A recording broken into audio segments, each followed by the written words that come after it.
Welcome to Sit, Stay, Read, the podcast for every wag, whinny, and whisker. I'm Kathleen Donnelly, award-winning author and retired canine handler. Each week, I chat with novelists about the bond we share with our furry friends and how they inspire stories. Grab a coffee, get cozy with your favorite pet. It's time to sit, stay, read. Today, I'm thrilled to be joined by my fellow Harlequin author, Carol J. Post, and we're going to talk about her love-inspired suspense book, Detecting Deadly Threats. This is part of the Canine Search and Rescue series, which we'll find out more about.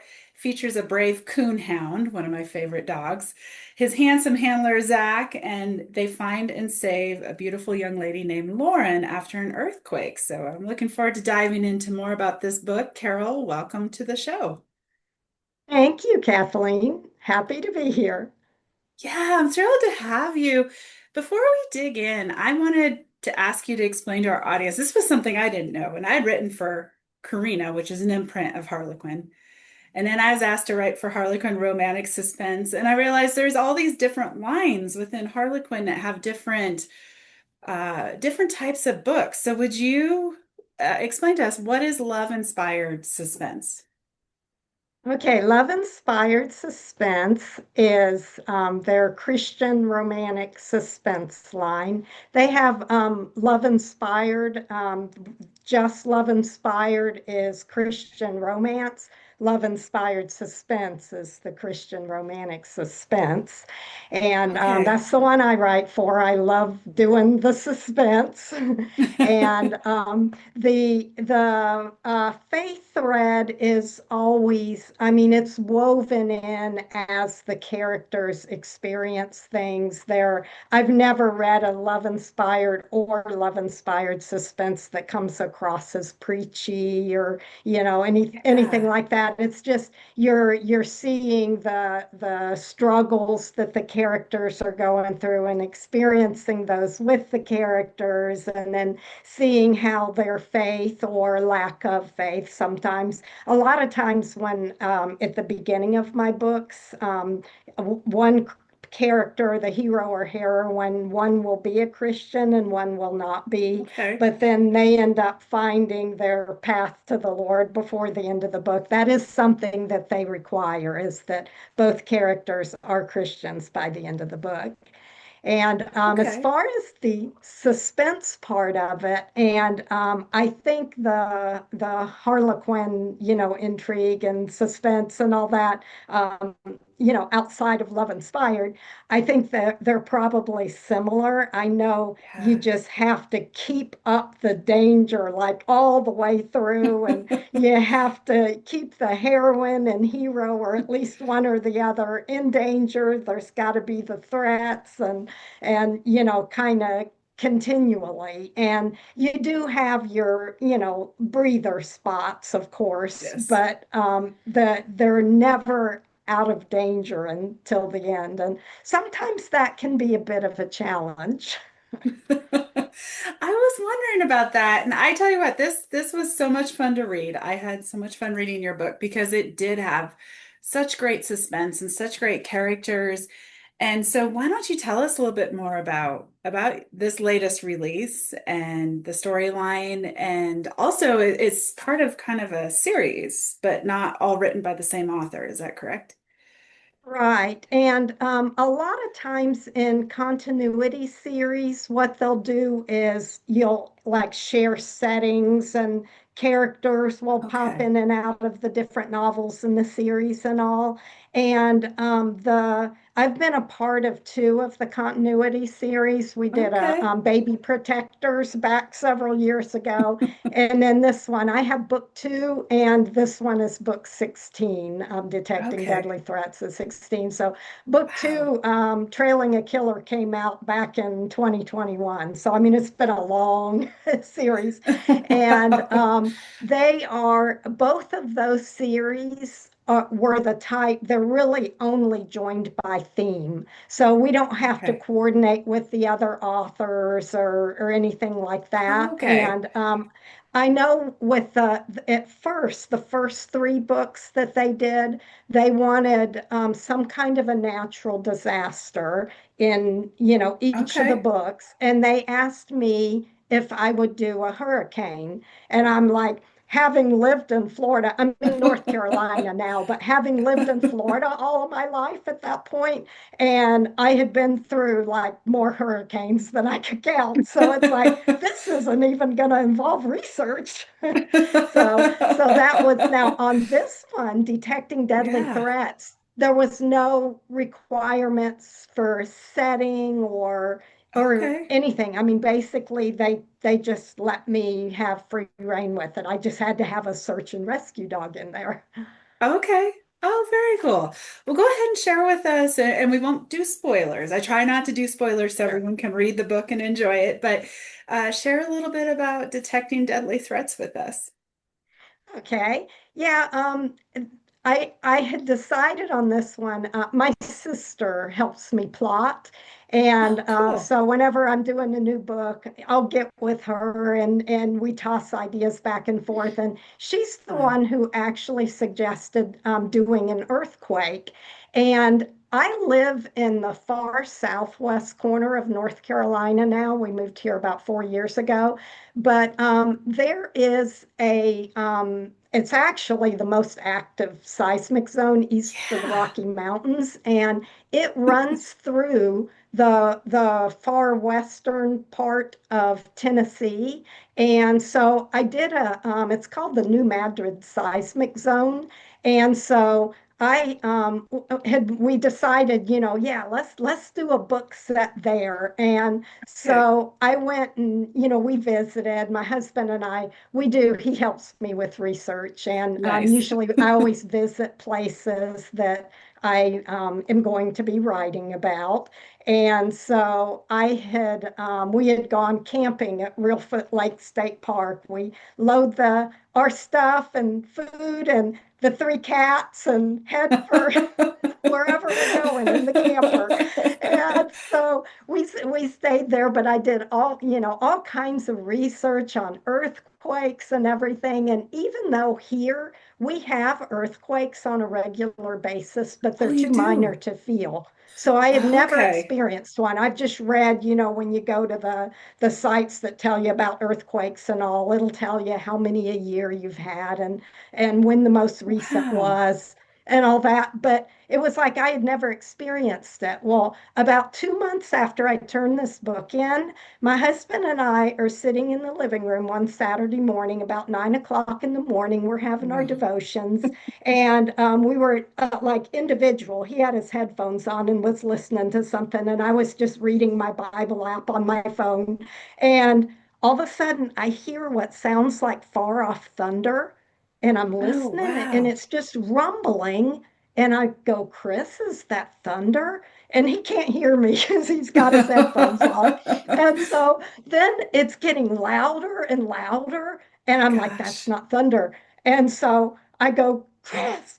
And so he like takes his headphones off, and by then the floor is starting to shake. And Oh he's my going, oh gosh. my goodness. And so we both jump up, and I can hear the upstairs creaking and all. And we run outside. I am seriously looking for a mushroom cloud. I thought we were under attack. He right away thought earthquake. Earthquake. But for me, I'm thinking we're under attack. There's somebody from over there is bombing us or something. And so, but it was an earthquake. It registered 4.1 on the Richter scale, and the epicenter was about 30 miles north of us. So if that Wow. would have just happened a few months sooner, I could have saved myself some research. Oh my gosh. Wow, that's something. And yeah, I was thinking about it as I was reading your book. I had no idea about the fault lines out east. It makes sense, but I had no idea. And then I thought, yeah, Colorado, we hardly experience earthquakes, but we're like you. We have a big fault line running through. So I'm like, and after reading your book, I thought, I really hope that doesn't get active anytime soon because it's kind of scary Yes, sounding. So so yeah, you have yes. this earthquake and it traps your heroine, Lauren. And tell us a little Yeah. more then about how she and well, I mean she and Zach already knew each other, but fill us in a little bit more Yeah, he about had from moved. there. Yeah, he had moved there a week before the book opens. And she has an apartment over her jewelry store. She owns a jewelry store and she has the Yeah. apartment up there. And Zach's situation, he had acquired his 13-year-old nephew about 2 months, I think, before the book opens when his Zach's sister was killed in a car accident.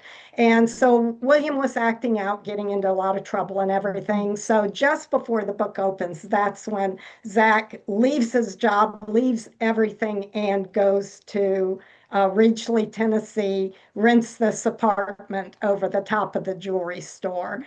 And so that's how so they kind of knew each other a little bit as of like 1 week, and just their conversations regarding renting the place and Yeah. stuff like that. But as far as spending time together and all that, they had not done any of that, and so they don't know each other well. But Zach has, besides his nephew William, he has a search and rescue dog, Yeah. Ranger. And so Zach is at work, William is at school when the earthquake happens. And actually, right before the earthquake happens, a masked gunman comes into Lauren's store and she thinks he's there to rob her, but instead he tries to abduct her. And when he's like pulling her toward the door and gonna, haul her out of there, another masked gunman comes in and tries to stop him. And then the earthquake happens. And the first guy, he's able to flee, but the second one is trapped. And so when the earthquake happens, then Zach picks up William from school and picks up his dog from the dog sitter. And then he offers, when he gets there and sees that, his apartment is gone, the jewelry store and everything, it's just everything's caved in. Then he offers Rangers services because they realize Lauren is trapped inside because her car is still there. And so when they find the second gunman first, and she doesn't find out until she gets out of the hospital. I can't remember if they keep her overnight or just check her in the emergency room. But anyway, when she gets back there, she finds out that that second gunman who was killed in the collapse and all, that was actually her brother, who she had been trying to help, trying to get him on the right track. He had been out of prison for like 6 months and she thought he was doing so well. And, Yeah. granted, he had tried to keep the guy from abducting her, but what's he doing in a, in a ski mask and, Right. and a gun, carrying a Yeah. gun? So it's like, yeah, he's involved in something he shouldn't be. And so, but yeah, Ranger finds her and they're able to get her out. And so, but then they realize there's more to this. Yes. Somebody is after her and there's threats and they're trying to figure out. She's a hobby photographer. And so she was in the park at lunchtime taking pictures while she was eating her lunch and stuff, and then walked around the park. And so she doesn't know if did I accidentally capture something on my camera and somebody's Yeah. determined to, make sure that doesn't get out, or is it something to do with something her brother got involved in? And of course, she can't ask him. And so Yeah. that's the mystery throughout the story. Who's after her and why? And it's a fantastic mystery. It really kept me intrigued. I was I was really tired last night and I thought, oh, I need to read a little bit more. And then I stayed up way too late reading. And because it was so anyways, that's a good problem to have though. Yes, Uh, sure. one of the things I really enjoyed was Ranger, Coonhound. I think I loved him. So when I worked K9s, our trainer had a Coonhound lab mix that he had in training, and we got to meet him a little bit. And they're just such cool dogs. I was curious, have you had a coonhound, or why a coonhound? I love that breed. So Yeah, I was looking at just looking up, breeds that make good search and rescue yeah, dogs, and that was one of them. And I had never read a story with a coonhound before, and I've no, I hadn't actually either. never had a coonhound. Our last dogs were two long-haired dachshund sisters that had Okay. been abused that we rescued and, Oh, gave them a good home and all. good. And before that was a golden retriever chow Okay. mix. Oh, wow. And yes, and so that's those are actually we've had a lot more cats than dogs. Yeah. But yeah. Uh, Yeah, and we're going to come to your cats because I was checking out your website, and I'm going to tell all my listeners, go check out your website because it's really fun with the cats. But before we get to the cats, I want to stick with the story for a minute. And I found it really intriguing, kind of, it seemed like each character came into the story broken in a different way. I mean, they're functioning, but they've had these challenges, and broken is a word that they use. So I kind of pulled it yes. from that. And I was just curious, was it hard then to bring them together in this relationship? Was that challenging to write, or was it fun, or how did you tackle that as an author? I, I think that part is always fun for me. And when you have two people who are pretty broken, it can be a challenge to, get them from broken to on the path to healing and, to where it's believable and everything. Yeah. But I think the big key is just handling it slowly and having these different things happen that, are going to create that change. And, it's a logical progression then rather than feeling forced. I loved it. It worked really well.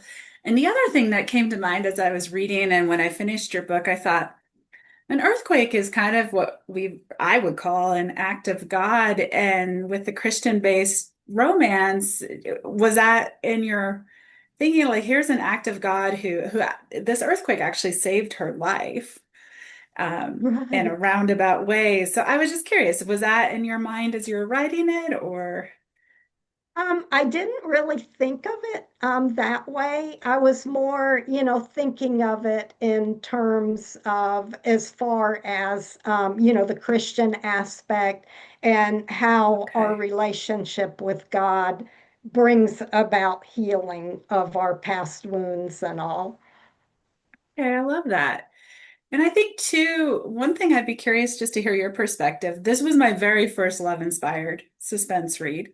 So I haven't read, I've read maybe one other Christian fiction book, but I really love the suspense and I love how faith was woven in. What would you tell someone who's maybe like, I don't know if this is the line I want to read, or maybe they're a little hesitant because of the faith-based. What would you tell someone about coming in and enjoying the book and reading it and giving it a try?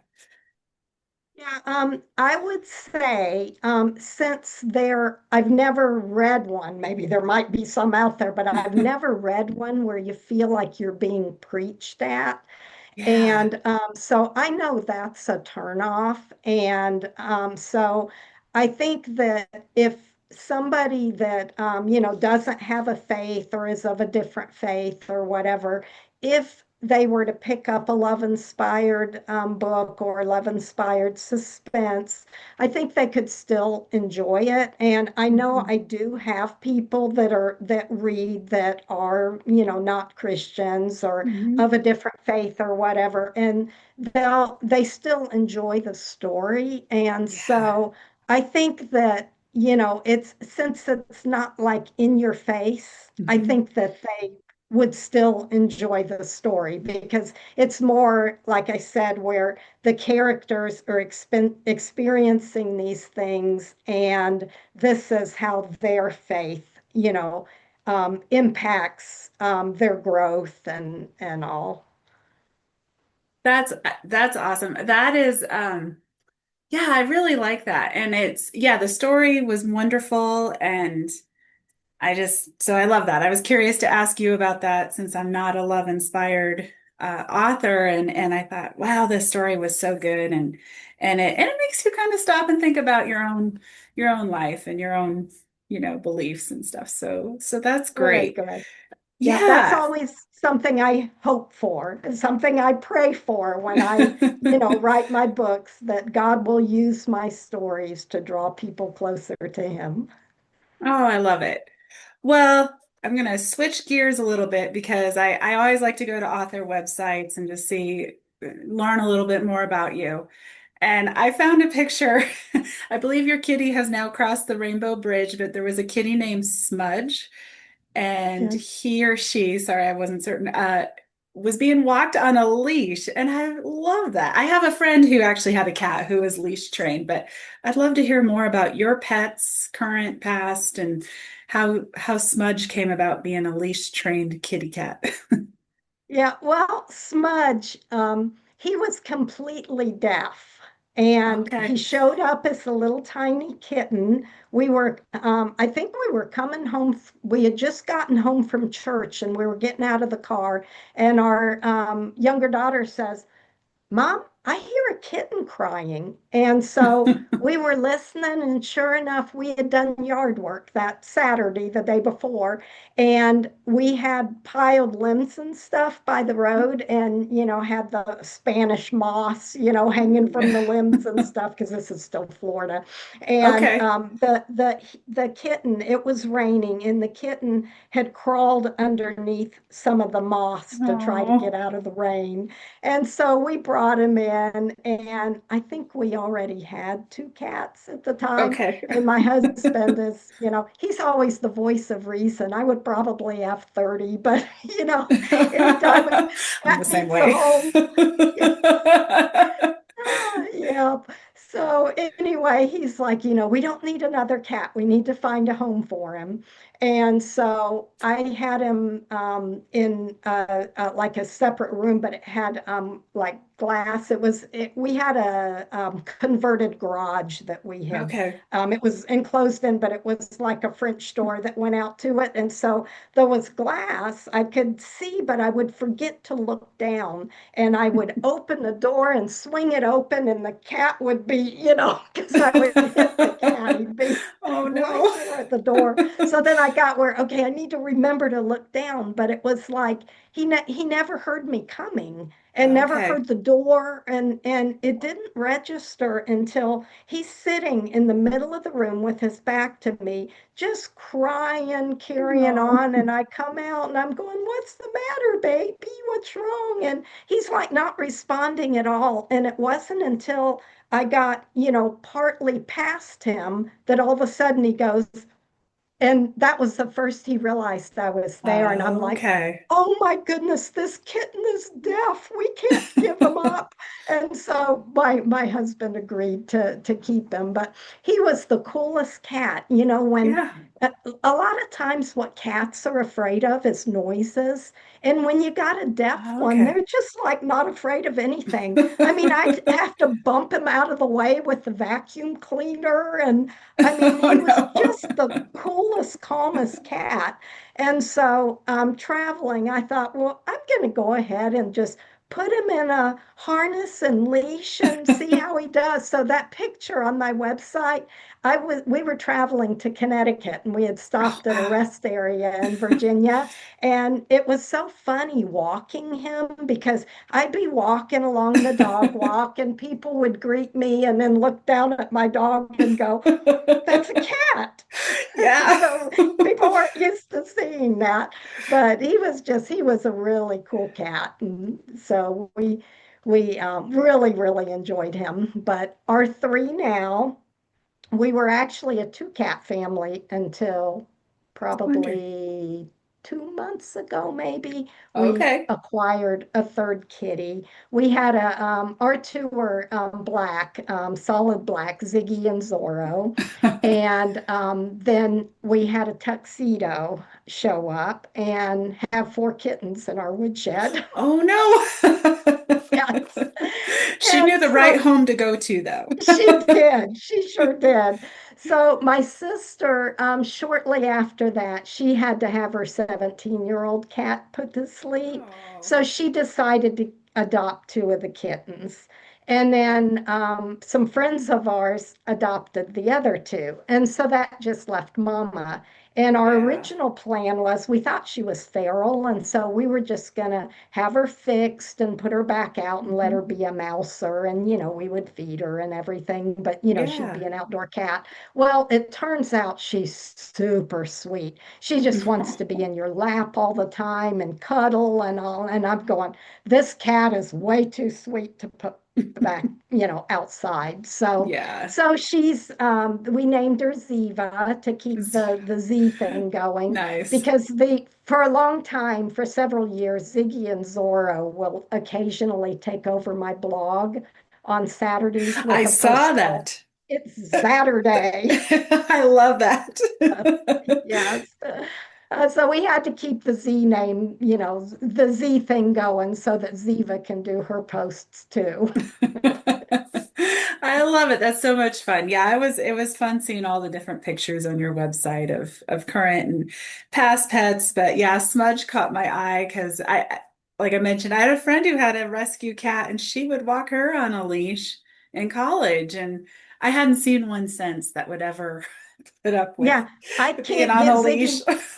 Yeah, yeah, So I can't get Ziggy or Zorro to walk on a leash. When yeah. we travel, they're in a harness and they're leashed, and I have the leash, hooked to the headrest and all, where if something were to happen, an accident or something, they Yeah. wouldn't get loose.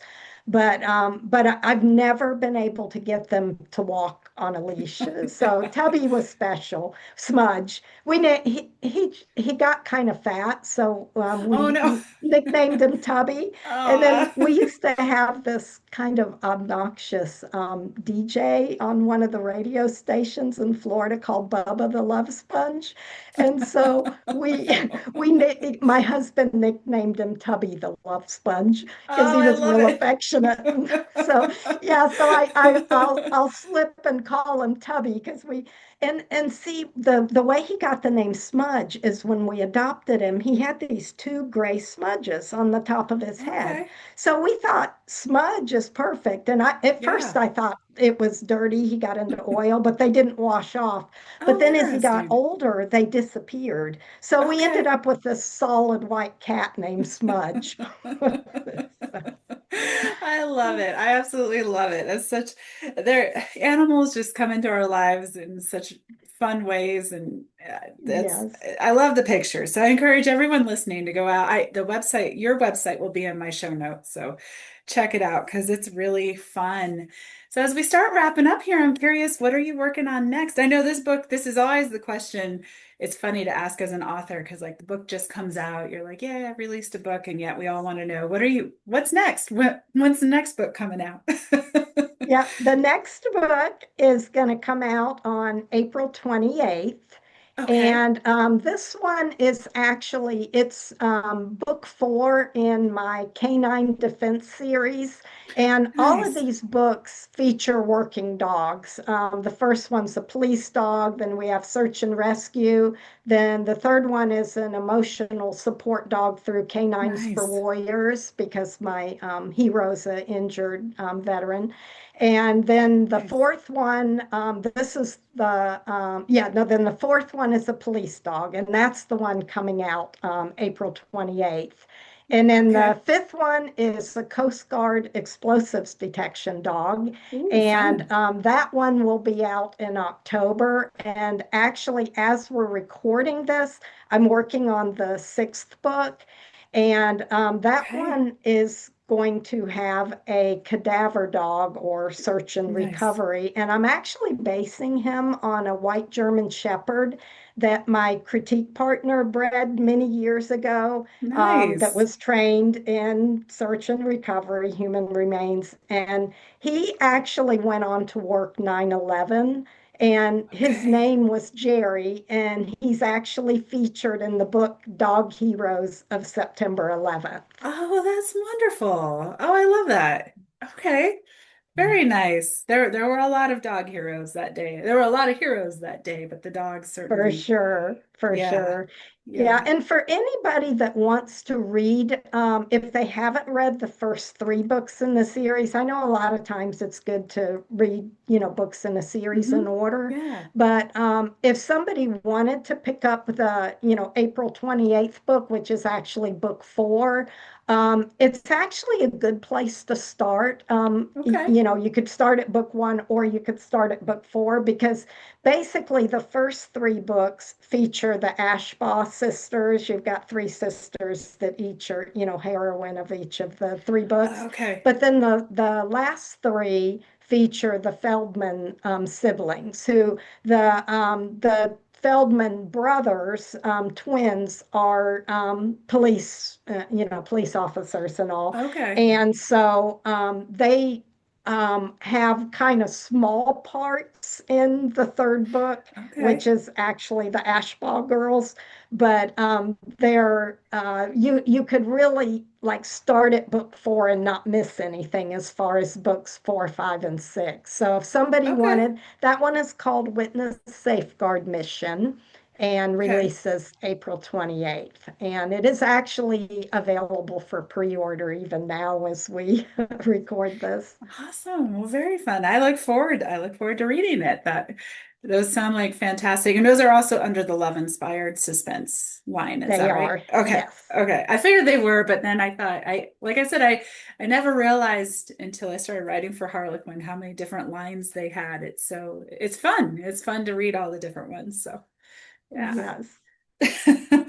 Well, what's the best way for readers? We talked about your website, but what are some other ways for readers to connect with you and learn more about you or just tell you how much they enjoy your books? Well, you can always contact me through my website. And then if you sign up for my newsletter, you get, news about my books, new releases, what I'm Nice. working on. I do a what I'm reading feature with, for other authors and stuff, whatever I'm currently reading. And we do giveaways and there's usually something about my cats with cat pictures. I love it. And Great. there are two free ebooks for signing up. Oh, there are. Okay. Oh, fantastic. That's always fun. And then you're on social media as well, right? Did I see you're on I am, Facebook and yes. Instagram? Okay. And did you say that? I'm Facebook. sorry if you just said that. Yeah, nope, nope, I didn't get to that part yet. Oh, okay. Facebook, Okay. yeah, yeah, nope, you're good. So yeah, Facebook, Instagram, and X. Okay, so you're on those three. That's awesome. Well, fantastic. Well, this has been so much fun, and I really appreciate you coming on the show. Yes, well, thank you for having me. I've really enjoyed it. Well, good. I'm so glad. And I really enjoyed Detecting Deadly Threats, and it's from Harlequin's Love Inspired line, and it's out now. And until next time, everyone, keep your tails wagging and pages turning. Thanks for joining me today. Sit, Stay, Read is a part of the Authors on the Air Global Network. If you enjoyed today's author interview, be sure to leave a review and share the episode with a fellow animal-loving reader. If you're curious about the world of working dogs and wilderness adventures, please check out my books at KathleenDonnelly.com. Until next time, curl up with your best furry friend and sit, stay, read.